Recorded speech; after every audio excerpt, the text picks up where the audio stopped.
It's Mail It In Friday. Yeah, hi, it's Bill Lumberg again.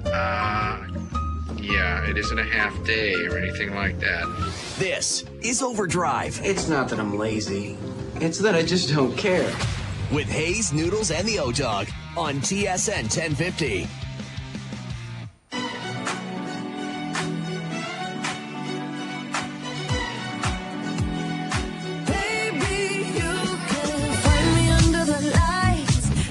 Final hour for the week. OverDrive continues. Brought to you by FanDuel, bringing you everything from the opening line to the final score. Live from the RBC Canadian Open. Rink hole 13. Hamilton Golf and Country Club. Brian Hayes, the O-Dog, Jeff O'Neill, Jamie Noodles, McLennan. Rory McIlroy just putting out on 18. He's 200 for the championship. So he's he will play today? into the weekend. 2 over today. Yeah, but that's 200. shocking to me. I thought he would blister this place today. It was Yeah. hopping out here today when we first got here. There was a buzz, man. That was incredible. Awesome. And seeing him come up 10 and then tee off 11, where we can see it. Like I'm pointing at it right now if you're watching on TSN 2. And then he came over on 13, did not hit a good shot there. Pendrick 200, he's through. Nick Taylor, though, I don't think is going to make the weekend. Mike Weir is even par on 18. He's got a par to make the weekend. Come if he on, bogeys, Weirsey. there's a chance Weirsey is not going to play this weekend. So we will keep you up to date on what's going on that front. All right. Yeah, but a lot of Canadians in there. A lot of Canadians under par, and David Hearn's even par, and he's in the clubhouse, so it looks like he'll play. Svensson, he will play. We just need Weir to do it, but Adam Hadwin did not make the weekend, and Nick Taylor did not make the weekend, so the champ is going home. Yeah, a lot of pressure on those guys. You could just see them wearing it walking around. They just want to do so well. Obviously, Nick won last year. Maybe he needs a week. Maybe he just needs a break. Seems like this week would have been a lot on the past champion. Probably had to do a lot of obligation. Everybody says that. You come back as a past champion, a lot of obligations. Maybe he just needs a break. It's distracting, right? Like it would almost be like you can't do your regular routine. But just think, Noodles, a guy like Rory almost has to do that on a weekly basis. Every week. Like that would be on his That's plate. what's amazing about like the biggest guys in every sport. They're out there every single week doing it. You know what it is, though? Those guys will find a routine of what they can handle and what works for them. So they'll say, when do they traditionally arrive? Monday, Tuesday. Depends type of on thing? what it is. Yeah, usually Monday. So they'll have like a routine probably for that whole week as to how they build up for the weekend, whether it's social, whether it's dinners. Although Rory, some wines that night he was before, having right? wine on Wednesday night, so he wasn't shy to go off. Maybe the his beaten path. routine wasn't broken too much, but it just I always felt. I remember I was a routine-orientated player, where it's like I like to do this night before a game, like to do this night after, things like that. A lot different golf. I'm talking just context, but it's just, there are guys that get settled into the routine. I can't imagine. You think about it now, even the guys in the NHL playoffs, their routines are thrown off because think of all the family that wants to come in and cousins and uncles. I would never deal well, with what that. did you do? What did you do? You went to the finals in Toronto. Yeah, but how did you I even don't know. handle My with dad that? did a great job, and my brothers did a great job of making everybody recognize that He needs just to there. play. That's it. He needs to play. Jeff's just playing hockey, and he's not dealing with that. You have some buddies that show up literally outside the rink in the finals saying, hey, where's my tickets? And it's like, you've got to be kidding me. Yeah. I played a game against the Pittsburgh Penguins where our team services guy called me over in warm-ups and said, one of your friends said there's supposed to be tickets for him at the booth. And this is in the middle of warm-up. I could not believe I was being bothered with that. Yeah, I'm looking at Mario, and I'm like, you are seriously bringing this to my attention right now? That's crazy. That's talk. a league infraction.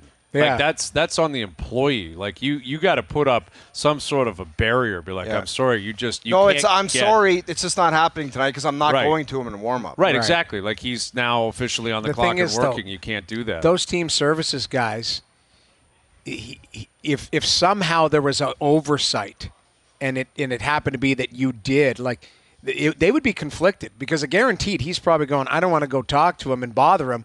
Okay, but then give him the tickets and don't bring it to the player ever. And then afterwards, they're going to have to deal with him being like, why didn't you have the tickets ready? Exactly. So instead, you're right. They probably have to, at some point, have to make a decision and go, it's important enough to go interrupt this guy in his routine. But the other thing, the counteract to that is if you blow the guy off and then afterwards the player comes to him and go, what the hell were you doing?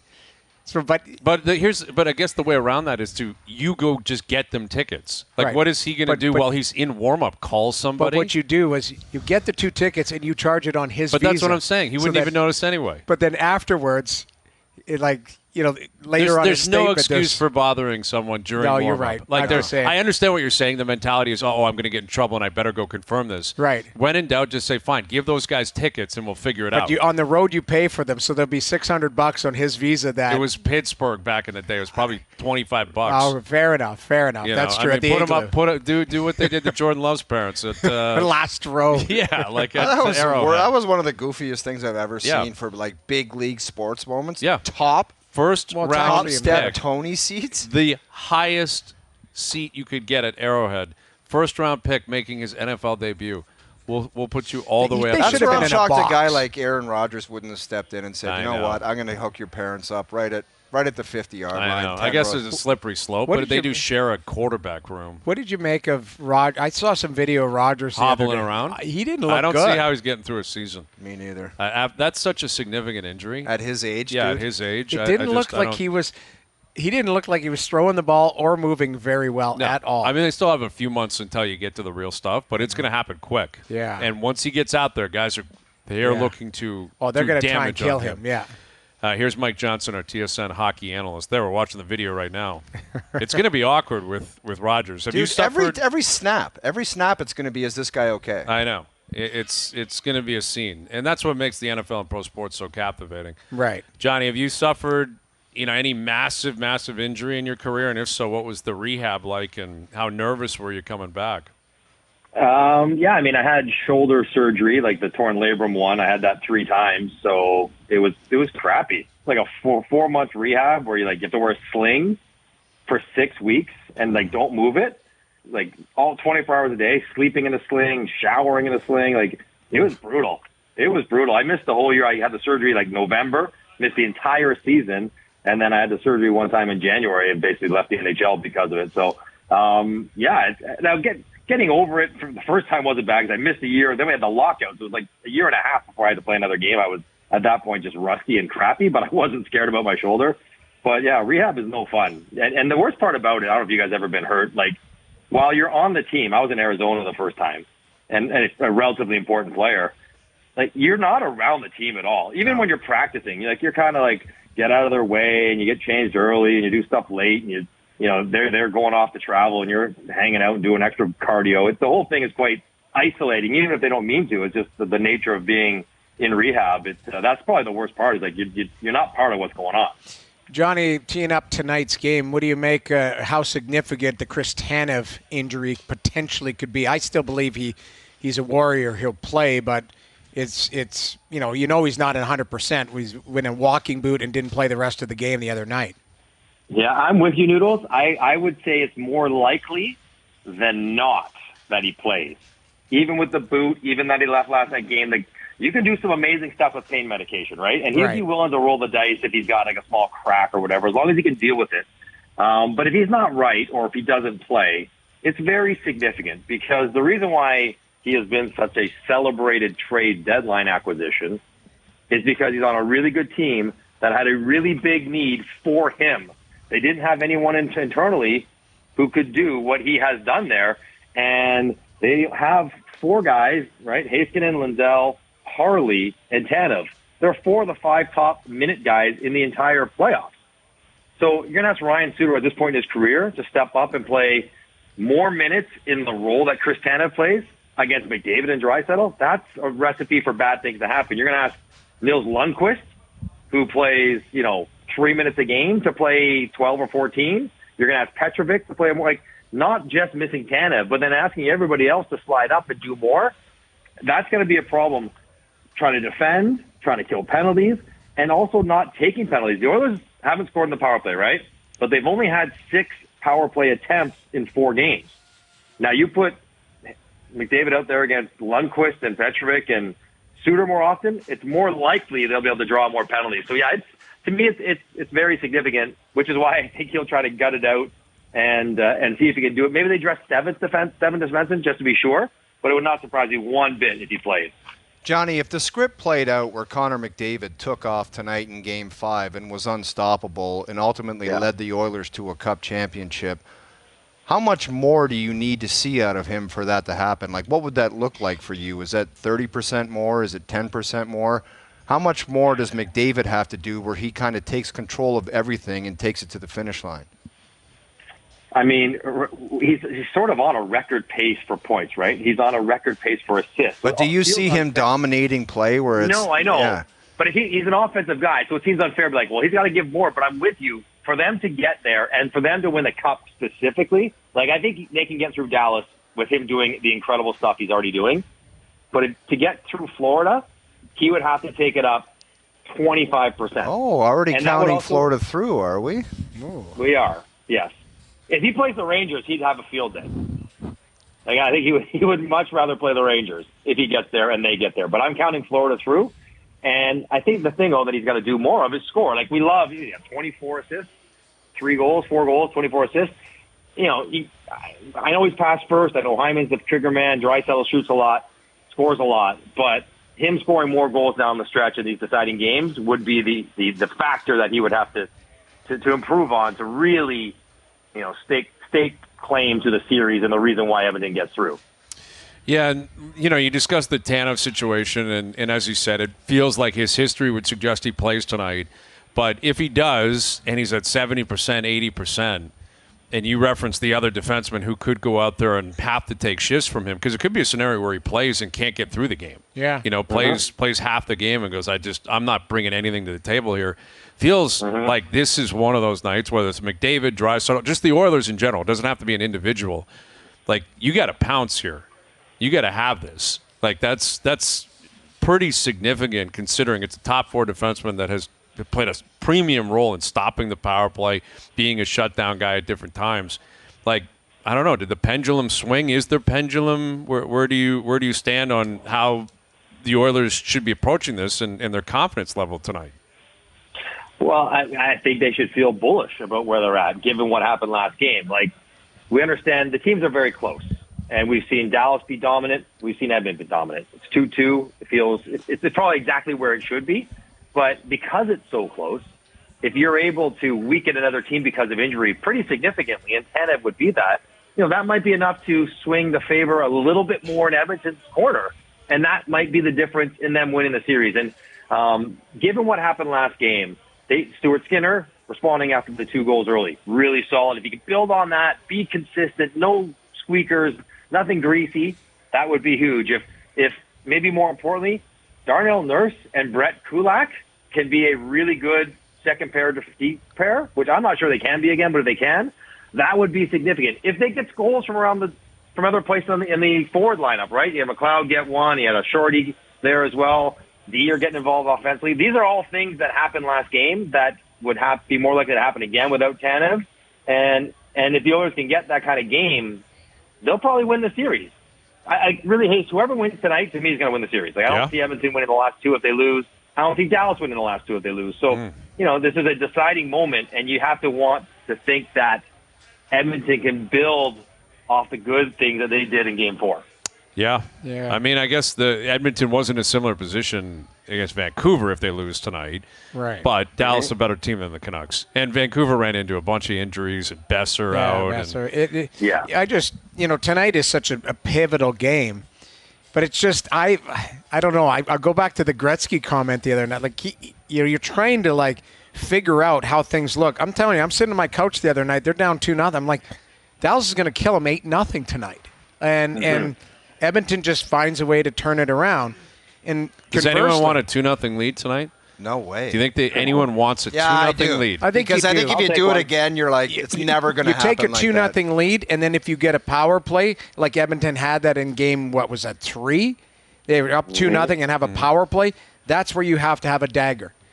We haven't seen the dagger yet. We've seen, actually, I think the Janmark shorthanded goal the other night was a pretty damn good comeback statement there, and then Edmonton kept rolling after it. But I think if a team gets up 2-0, you can't sit and defend. You got to go and push and push and push. But easier said than done. Ottinger, I still think he's made some unbelievable timely saves. Like, that's the one thing. They need Stuart Skinner to go, hey, I'm a difference maker. I'm a talking point in a positive way, not a negative way. Yep. That's the beauty of the playoffs. How much faith, though, Noodles? How much faith do you have in Stuart Skinner not having an oopsie in the next 3 games? Like, well, I'm not super it's 100% confident that not happening. It'd be impossible to be 100% confident, MJ. Mm-hmm. No, that's you're 100% right, but we just go on the facts and what we've seen. Body of work here, but they've got an opportunity with Stuart Skinner, including himself, in a best of 3 to go to the Stanley Cup final. So, the one thing Edmonton can do is defend a little bit better off of him. If you look at his numbers, he's better when in zone instead of off the rush.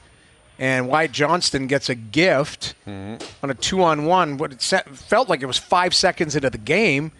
And, Johnston puts that underneath the bar. But I still said to myself, like, would have been nice to have a huge save there to kind of keep the mojo going. Like, that's where it's you're going to give up goals. And you might give up a stinker. It's the right time. It's the timing of everything. But it's interesting, like the dagger you can look at that 2 different ways. A dagger can be 2-0 and then you go up 3-0, or a dagger could be you're up 2-0 and your goalie says, "I'm not." Right. You're not scoring on me anymore. That's it. Tyler Seguin gets that chance right in front and doesn't put it in. Skinner, that would have made it 3-0, 8 minutes in. Skinner's out of the game at that point. Skinner's in. And they might need Edmonton that, probably guys. turns the page on the game if that goes in. And like maybe that's the big moment, Dave, that Noodles was talking about. Yeah. Even though the first 2 got by him, that third one, allowing his team to settle down, him to settle down, like that's the Grant Fuhr special, right? Like not giving up the one that you can't give up. Yeah, that next one. And you know what? I don't know how you make of it, Johnny, but we talked about Chris Knobloch yesterday, some of his adjustments, maybe the non-pull at 2-0 to settle his group down. Like he's had a couple, we'll call it ballsy calls here in the playoffs, and so far his team has responded. Ryan McLeod scores last game off of a healthy scratch. He puts Corey Perry back in. I thought Corey Perry looked good last game. Right. And it looks like Carrick's going in. Yeah, now it's Derek Ryan out, it's Sam Carrick back in. You put the kid, you take Darnay out, and you put that Broberg in. Like these are ballsy moves deep into the playoffs. They're saying that if Tanev's out, they're going to put that rookie in, that first-round pick from 22 who's been over in Sweden. Bichel? Yeah, that's the report. He's a massive guy. Yeah, I saw him at the juniors and maybe the World Championships briefly. Yeah, he's a massive. But that tells you what he thinks of Lils Lundqvist and Petrov. You know what I mean? Like they're going deep into the farm system to get someone that could play. So that would be interesting. How about that stage to walk into for your first game? First game. Conference final, Game 5. Stanley Cup playoff debut, Game 5 at home with McDavid and you get an icing. Team. He's out there and you get an icing, and 97 and 29, he decides to load up a line, Knobloch. I'd love that. I'd love to see that. I'm rooting for that now. I want to see that tonight. With Mike Johnson, our TSN hockey analyst, and you said earlier in the chat, you're basically conceding that Florida's in the Cup final. It sure feels that way, which I don't. Maybe that should be inspiring for the Rangers. Like they're going to win 2 games in a row, and Florida just seems like Florida's they look better. They've consistently been better. I think basically every game. Yeah, they've pretty much every game they've consistently been better. Yet it's not like the Rangers are just a donkey team. Close. Yeah, exactly. Like they're a really good team. President's trophy winning team. You got Shesterkin in net. I mean, there should be an element of confidence. I'm curious what you think Peter Laviolette is either thinking or saying to his team going into Game 6 tomorrow night. Yeah, I mean, I think he's saying we just win 1, we get to go back home. MSG in Game 7 toss up. We've been the best. We were the best team in the league for a reason. We're right there, and the games have been really close, all 1-goal games except for one of them in the series. So, and we got the better goalie, and I think that's what gives them the punchers, the goaltenders chance. Is that they got a guy who can absolutely stand on his head, steal a game, steal 2 games. He's more than good enough to do that. But you're right. It's not only like game over game. It's like it's within game. Like the Rangers, as the game wears on, the Panthers just lean on you, grind you, pressure you, and they get progressively more dominant as the game goes on. Like in the third period, last 3 games, the puck never leaves the Rangers' end, and it's hard to defend that long, even though you have a great goalie and everything else. It's just hard to do. So I think Laviolette's just saying, listen, we need 1 game, one great effort. Let's get our power play going, right? 1 for 14. about 4 times worse than their regular season percentage. We get that going, and we're right there. Now, all true, but the Panthers, we just did the same thing again, and we're going to win. Right? We got a pretty good goalie, too, and we're just going to grind you down until there's nothing left. Rangers are getting banged up, as every team is that plays the Panthers. It just feels like sort of a sense of inevitability, which is a compliment to Florida, that they're gonna win the game. Yeah, and it's not a Broad Street bully vibe. Like, that was so extreme. No, yeah. But in this era, modern era, though, that's what they are. Play more physical, yeah, and we are way more comfortable when the games get super physical, when they get edgy, when they get chippy, when it goes in the gutter. It might not be beautiful to everyone. Not everyone might appreciate that. But we are way more comfortable when that happens. Yeah. And the challenge is, and I ask all you guys, how do you not end up playing on their terms? That's the beauty of the Panthers. You kind of have to beat them at the Panthers game. They because dictate, the game always evolves into what they want it to be. They dictate, and you can't really get much play, up and down the ice and rush chances because they don't let you. They take it to the gutter. They take it to the alley. And they're better at it than you. Is there any more of a compliment a coach would rather say about their team than our guys always dictate and they decide what's happening out there? I think Paul Maurice, if this is all said and done, that would be the ultimate compliment for the coach. There's no wait and see. What kind of game are we going to get into? How are we going to do it? They dictate and they tell the other team this is how it's going to go down. That would be a massive compliment. I would say the GM as well, because the GM built it and bought into it and realized it. And, the Broad Street Bullies, they won 2 cups in a row. Florida was there last year. I think they're going again this year if they win it. And, you mentioned if they're going to dictate things and you got to play on their terms, it's very well documented historically. Go talk to the Habs teams, those famous teams in the late 70s. They all realized we have to fight them. Yeah. You want to end it. Larry Robinson's got to go grab someone and beat the piss out of him, which is what he did. And they had guys on the Montreal Canadiens who were like, whenever you want to go, we'll go. Yeah. And then once it gets 5-on-5, you can't play with us. Right. And this is a sport like every other sport. Intimidation still factors in. It does, but it's a copycat league. Yeah. So if you're the Toronto Maple Leafs, if you're the Boston Bruins, if you're what are you going to do? Problem is, it's easy to say, I want to copy that team. I want to build my team that way. I need players that can play like that. And those players don't exist, right? Matthew Tkachuk is unique.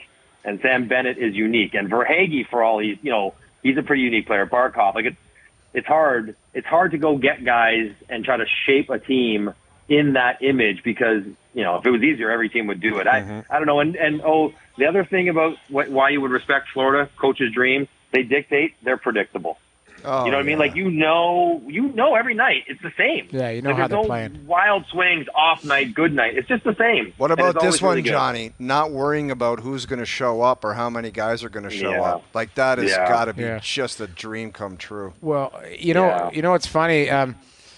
So if Florida makes it through, who is right now your Conn Smythe leader for the Panthers? What is it? Barkov? I think it's probably Barkov, who actually is the outsider on all this.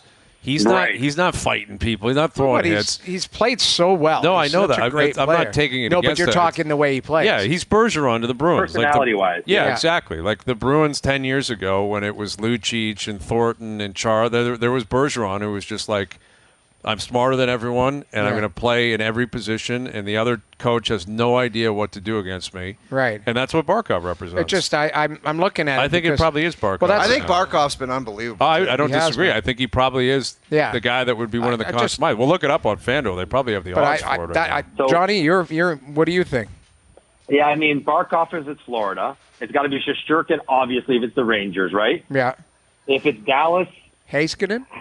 It's got to be Heiskanen, probably ahead of Wyatt Johnson. Yeah. If it's Edmonton, I could make a very compelling case. It should be Bouchard. Interesting. Yeah. You look at his numbers, his underlying numbers, the expected, everything plus the actual points. He's only whatever he is, 5 points behind McDavid. You could make a pretty compelling case that Bouchard amazingly deserves the Conn Smythe if Edmonton were to win right now. Yeah. Wow. Wouldn't that be wild? wild? He'll never get it. He'll never get it. No, he won't. Exactly. The media will not allow themselves to do it. They will No write chance. down McDavid. What is that supposed to mean? They'll allow if he's No, the they best. won't. No, you want to put money on that? Phil Kessel deserves it. If he's the best player, exactly. you vote on. You're right, Johnny. I think Phil undoubtedly the first year should have been the Conn Smythe. Yeah, and there's no way like he deserves it. Like there's no way he's gonna win it. No, because it's the one thing Sid hadn't done. Yep. Right. I don't think Sid ever won a Conn Smythe. That's disgraceful. I'm sorry. Well, you can call it what you want. It's reality. I live in the real world. They're your guys. Yeah. You're one of them. Yeah, exactly. McDavid could get hurt tonight, and he'd win the Conn Smythe. They could win without him, and they'd wheel him out and say, here's your Conn Bouchard could Smythe. get 12 more points. 4 straight OT winners. They sweep the Cup final. All Bouchard. He would be halfway to Philly Pritchard skating there, and they'd be like, Connor McDavid. Yeah, it's just, that's what's happening. That's what's coming. He would be petting Philly Pritchard's hair, and they would say, Connor McDavid, come and get the Conn Smythe. Phil, it's an absolute, oh my God, it's McDavid. Oh my goodness. Here he comes. Yeah, it would be like a WWE arrival, like Stone Cold's like glass shattering, and here comes That McDavid. would be the only way to go about it. Go right up to Jerry while he's talking and have a hand extended out. I'll take the Conn Smythe and the Cup. Yes. Thank you very much. All right, Johnny, enjoy your weekend, buddy. We'll do it next week. All right, boys. Enjoy the golf. Oh, we will. Weekend. Oh, we will. There's Mike Johnson, our TSN hockey analyst. Mail It In Fridays brought to you by Boston Pizza, Canada's favorite sports bar. From tip-offs to tie bites and puck drops to pizza, BP's elite lineup of apps, wings, and ice cold beers always dialed in for game time. Hustle into your local BP tonight. Our buddy Graham DeLaet coming up. Tell you what, he was on set, Golf Channel. Dude. Johnson Wagner and Graham DeLaet right beside each other. Graham DeLaet is jacked. Yes. But they both have the stash going, and it's electric. Yes. It's electric. So GD's coming up, and we got some bad news for you. Mike Weir bogeyed 17 and bogeyed 18. He's going to miss the cut. Oh. That's awful. 17's the par 5. Like bogeying 18, that's a really tough hole. It's a really tough second shot up. You got it. He par 17, bogeys 18. He's playing into the weekend. He bogeyed the last 2 holes. And the projected cut line is even par, and Mike Weir is currently at 1 over. Yeah. So it looks like Weirzy will not play the weekend. Adam Hadwin will not play the weekend. And Nick Taylor, we're going to have a new champ. Nick Taylor did not make the cut either. Mac Hughes, I like the vibe. I like the vibe around Mac, That's and it. I picked him first. Let's spin it around positively here. MacKenzie Hughes is 7 under right now. Corey Connors 4 under. Who got Corey? You did. picked him. I got Corey. I knew I got Corey. Of course I did. Of course I picked Corey Connors. So there's 2 Canadians that are lurking right now going into the weekend. McElroy made the cut as well. But Bob McIntyre out of beautiful Scotland is currently 10 under. Joel Damon, 8 under, too. Awesome for Bucket him. hat. I love it. All right, Graham DeLaet coming up. We're live at the RBC Canadian Open. OverDrive continues. TSN 1050 and on the TSN app. Now, back to OverDrive with Hayes, Noodles, and the O-Dog.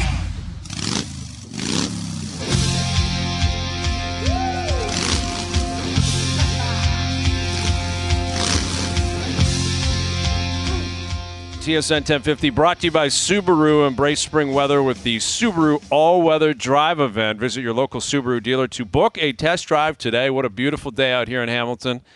Like, just perfect weather. It's supposed to be perfect tomorrow.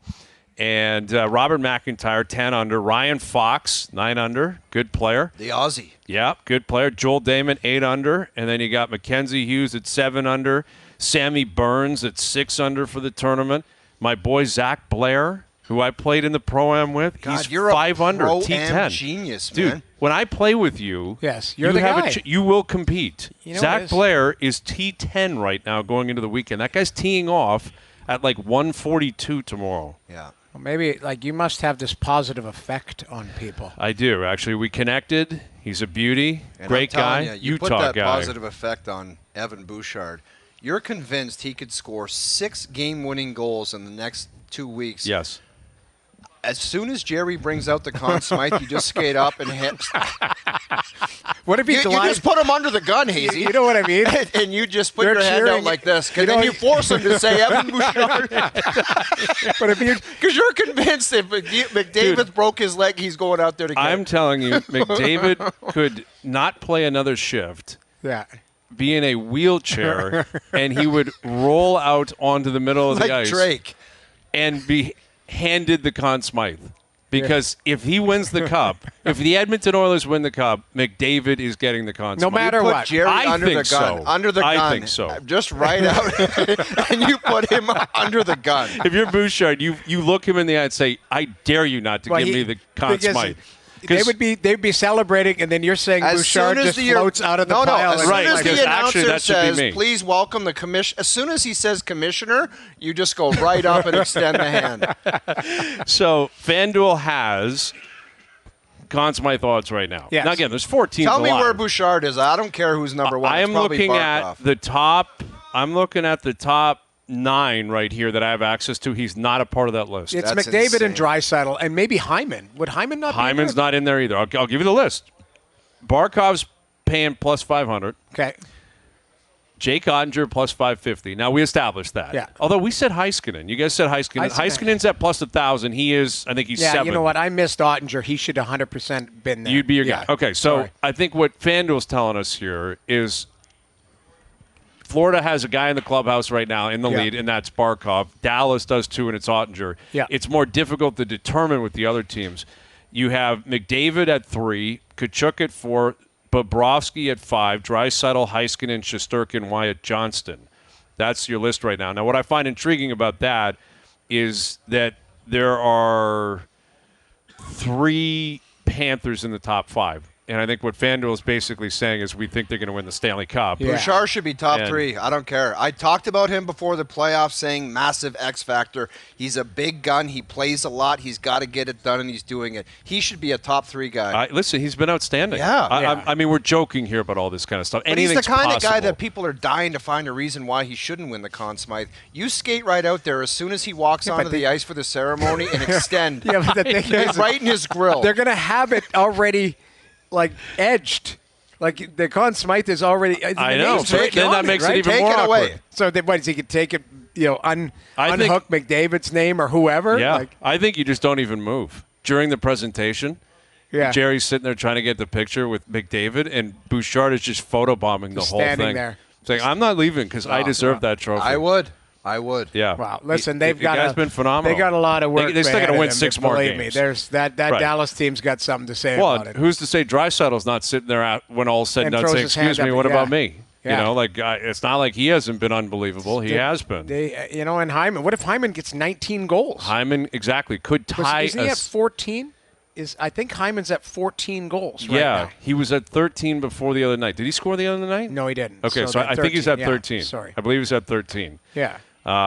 But yeah, this is going to be a great game tonight. Like I'm really looking forward to this game. I feel like we're going to get some fireworks tonight. Like Really? I'm feeling. I don't know. There's something about it that I could see a 5-4 overtime game tonight. And Best Bets, powered by FanDuel, make your picks and assemble a same-game parlay in seconds on the FanDuel Sportsbook app. I'm going to play the over tonight. I'm going to play a goal in the first 10 minutes tonight. I'm going to say, because that is something that we've seen multiple goals First in the shot, first 10 like minutes. you've seen it. You've seen some crazy things Yes. happen. I'll tell you that. I see a goal in the first 10 minutes tonight, and I'm going over the number tonight. Today's Best Bets, powered by FanDuel. FanDuel's goal in the first 10 minutes, the most electric bet in hockey, and can be included in a same-game parlay on any NHL game. Please play responsibly, 18+, physically located in Ontario. We've been live at the RBC Canadian Open in Hamilton all week. We'll wrap up the week with our main man, Graham DeLaet. GD in studio, his take on what he saw today, what he saw yesterday, what he expects going into the weekend. It's been an awesome scene here all day. OverDrive continues. TSN 1050 and on TSN 2. Now, back to OverDrive with Hayes, Noodles, and the O-Dog.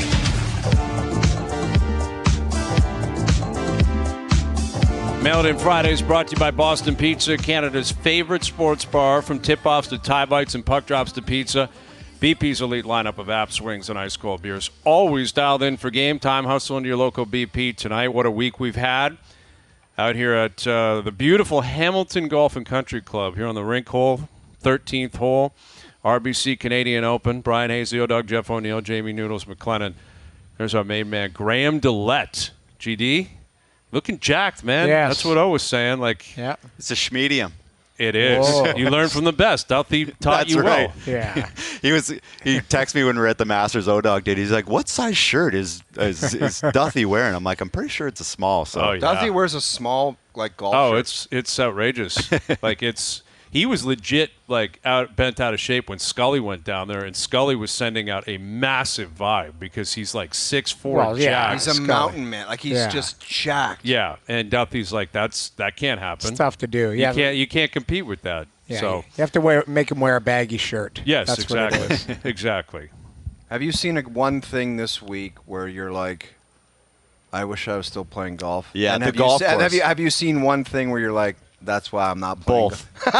Give me them both. What is the one thing? They're both the same. It's the golf course. I mean, a lot of times when I show up at golf course nowadays, because I'm here obviously on the media side, I'm like, oh man, I'd love to be playing this golf course. And that's one here. But then there's also times where I show up and I'm like, man, I'm glad I'm not playing because I don't have the skill set to do it anymore. That's also right here. What is about the golf? You just like the sight lines, just the way It's beautiful. It's just like such an old school golf course, with just nice rolling slopes.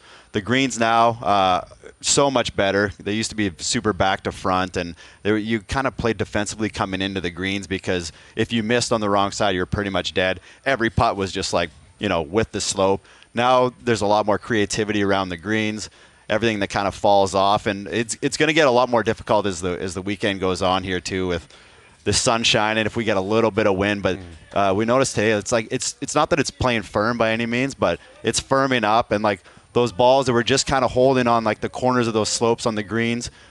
On the weekend, they're going to fall off, and that just makes it, half a stroke harder every single hole. What does your caddy say to you when those pins are tucked and the greens are like this? Is he like, whatever you're doing, this has got to be 10 feet right of the hole if it's if it's a tucked left pin? But is the player just so good and so greedy where he's like, I'm going at this thing? No, you pick a good target usually in behind the green. So, I mean, if the pin's tucked right and you know that right's dead, there might be a guy with a bright white shirt in the background, 3 paces left of the hole. So right at that guy in the white shirt in the background. And that puts a good picture in your mind. If he says, hey, keep it left of the hole, in your mind you're saying, okay, don't hit it right. And that's obviously not a great thing. So picking a good target, and then, whether if it's a passive target, make that aggressive golf swing and commit to it. Yeah. Well, we saw McIlroy. We were standing right here when he was coming up 10. Jesus, and he had a little flip wedge in, and it was tucked in the front right. There's a false front there, and we could see it. He chunked the ball. You could tell he didn't give it enough, but he was also probably thinking, I'm going to throw something inside 5 feet here, which was tricky. But he could have went 10 yards behind. Exactly. Go beyond the pin. And it fell all the way back, almost to his feet. Yeah, and actually, Nick Taylor hit his golf shot while Rory's was still moving. Yes. I think they all thought it had stopped. Yeah. It was still moving backwards. Yeah, it wasn't a great shot, obviously, and I think you're right. I think he did hit it slightly because with a backstop in behind, he knows that if anything, you got to air long. But it also wasn't quite as bad as the result that he had. Yeah. If there wasn't a false front, that stays on the green. Exactly. For sure. But that's the best player in this tournament, one of the 2 or 3 best players in the world. He shot 2 over today. Yeah, and the way that he drove it, I mean, he could have shot 7 or 8 under. I mean, it was a joke, and his timing was off. He just kind of looked out of sorts today. Yeah, he did. He had that kind of vibe to him. I'm talking with other people around here, just body language. I don't know. I don't want to read too much into it, but it was just wasn't his day. And it's everyone has a bad day. I mean, but usually on his bad days, he's able to get the ball around and shoot 1 or 2 under or whatever and still be in the golf tournament, which he would have been. I mean, he was 4 under starting the day. If he shoots 1 or 2 under, he's at 6.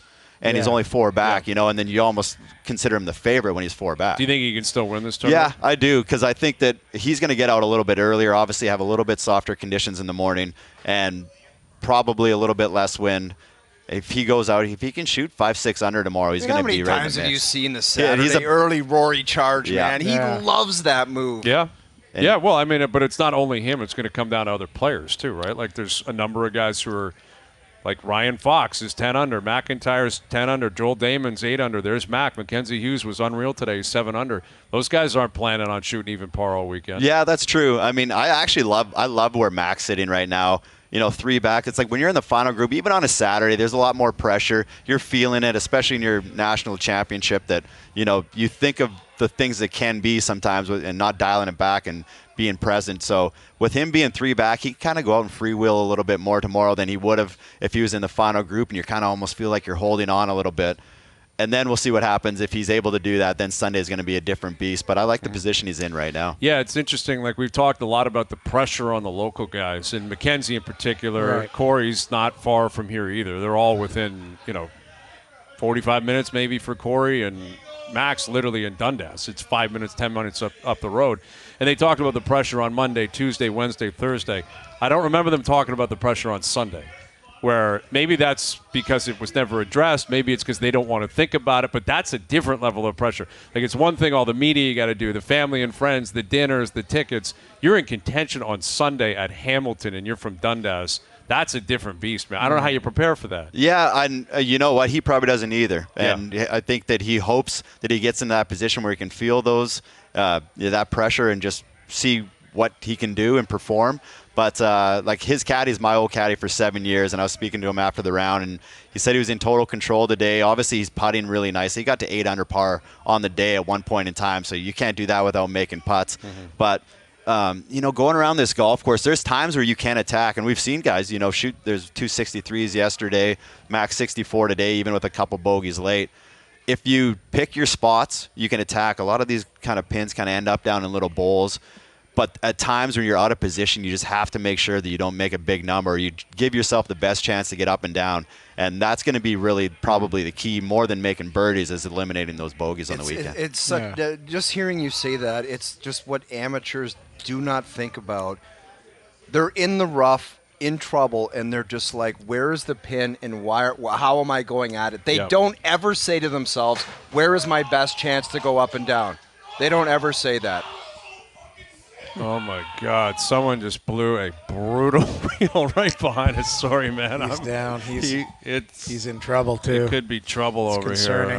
here. I don't even know if I should be mentioning the that. amount of pro-ams, really though, that I've me played, off. to your point, Jeff, where I see amateurs hitting a 5-wood out of a lie. I'll go over there. I mean, I'd be chopping a 9-iron out of there just trying to advance it down. On the fairway. But the thing is, though, too, like, when you're playing at your home golf course, you don't ever see rough that's up. You don't ever see thick rough like that. Everything's kind of trimmed and nice or whatever. So in their defense, they've never really experienced that. But decision making is key, and like especially at the professional just that level. simple concept. What's my exactly. best chance to get up and down? Not on the short side. It's a lot of green to work with, and you're going to be fine. And regardless of what you think you're shooting, right? Like, for amateurs, sometimes it's not a bad idea. Like, if I can bogey this, that's great. You don't have to save par necessarily. Bogey it and get out of there, because you save triple going on the card as opposed to thinking about par. Graham DeLaet with us. We were tracking Mike Weir. We've been on the air. What happened? 17 and 18. He bogeys both. He misses the cut. Terrible, man. For him. He had it. Super unfortunate. I mean, that was, I think, one of the coolest stories, even more so than Mac. Like, I mean, Mike Weir, he's making the weekend. Exactly. I mean, he's a Canadian golf legend, and he's obviously past his prime, and is he 53 years old, something like that now, and would have been a really cool story for the weekend, but unfortunate. 18 is a B. It's such a cool looking hole. That like is up with the man's clubhouse hole. behind. I got one question, though. If it's a par 5 and it's not going well, when something goes off the rails, like, how do you kind of safely navigate it back into, like, hey, let's try and par this, or at least just one over. That's the type thing. of I mean, it's the like worst thing to do is wanting to make a par. But not that he's wants to be thinking about making the cut, but he knows where he's at, and he's got a 2-stroke cushion with 2 to play, and then he bogeys a hole it was the second easiest hole on the golf course today. Right. So now inside your head, instead of just like playing the 18th like you normally would, that's what you're thinking. And I've been there many times on a Friday, because if you make the cut, you never know when you go 65 on a weekend and make a big move. Yeah. But you have to be there, and then now you're standing on the 18th tee, and you know that you need to make par, and it's just like a different kind of pressure and feels that you wouldn't have had if you would have made par on the hole prior. But Graham DeLaet with us. So updating here quickly. Ryan Fox, Robert McIntyre both at 10 under. You got MacKenzie Hughes at 7 under. Sam Burns 6 under. Corey Connors is 4 under. And then some other big names who are playing into the weekend here. You got Tommy Fleetwood at 3 under. You've got Tom Kim at 2 under. Akshay Bhatia at 2 under. Rory McIlroy at 2 under, Taylor Pendrith at 2 under. What do you think in this?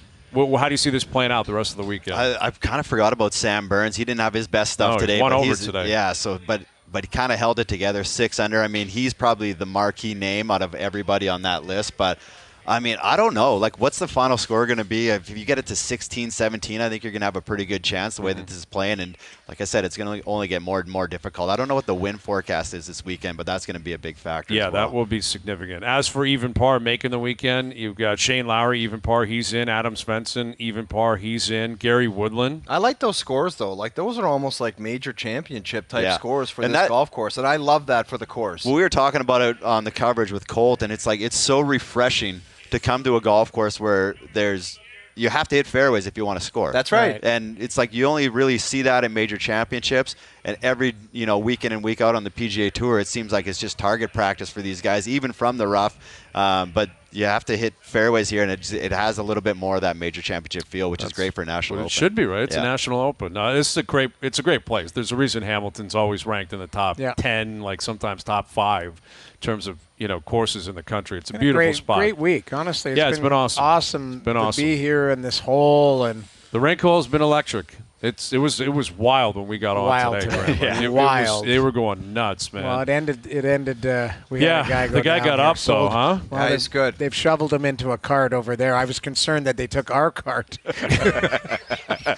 Hey, that's our cart. Just Get back on the ground. Hope everyone's to the okay fetal over position. there. But that's our cart, and we got to go get in that cart. Graham, great seeing you, man. Guys. Are you coming with us? Get in the cart, Doogie. Have the engines of revving. It's been a blast this week at Hamilton Golf and Country Club, RBC Canadian Open. Coverage all weekend on TSN Radio. We're out of here. Enjoy your evenings. Enjoy your weekends. We're back Monday at Rick and Daryl, great work. 4 p.m. We'll chat then.